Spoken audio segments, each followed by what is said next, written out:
Hi, my name is Nina Hernandez Beithon, and I'm a Diversity Liaison Counselor with Student Counseling Services here at the University of Minnesota. Today I will be sharing 4 tips for how to support students who may be struggling due to current and political events.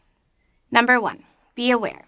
It's important that we stay up to date with the various issues that may be impacting our students to be able to better support them. It can also be helpful to learn about the current events from a variety of sources and perspectives to ensure a well-rounded understanding of the issue. The more informed we are, the better tuned questions and supportive comments we will be able to make, and students can spend more time sharing about the impact of the event versus educating us about the details.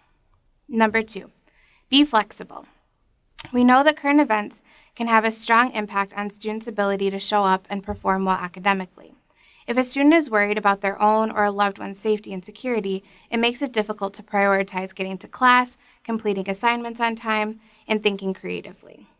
One of the best ways we can help support students is to offer flexibility. This could look like creating time in class to discuss a current event that has happened, providing flexibility regarding turning assignments in late, and/or altering attendance expectations.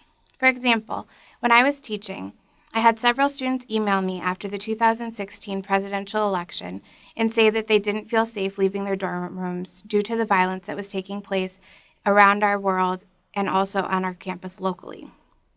Although we have an attendance policy of 10 participation points per class, I awarded those students that emailed me in advance the 10 participation points as a way to ensure that their grade in my class was one less thing that they would need to worry about. Number 3, be empathetic.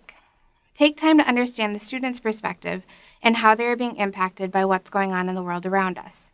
Many times, political discussions can turn into debates. However, this isn't the time to engage in a devil's advocate style conversation. Even if you find yourself disagreeing with the student's viewpoint, it's helpful to listen to understand the student's perspective first and foremost. Number 4, be available. Although some students may feel comfortable coming to you on their own, it can also be helpful to reach out to students who may be especially impacted by a recent event.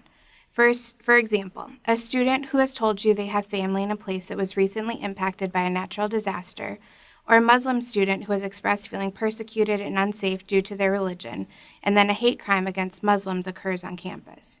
Reaching out will help students recognize that you are open to these conversations and view them as holistic human beings. In conclusion, I encourage you to utilize the 4 tips and challenge yourself to be aware, be flexible, be empathetic, and be available in order to be a better support to all of our students. Thanks.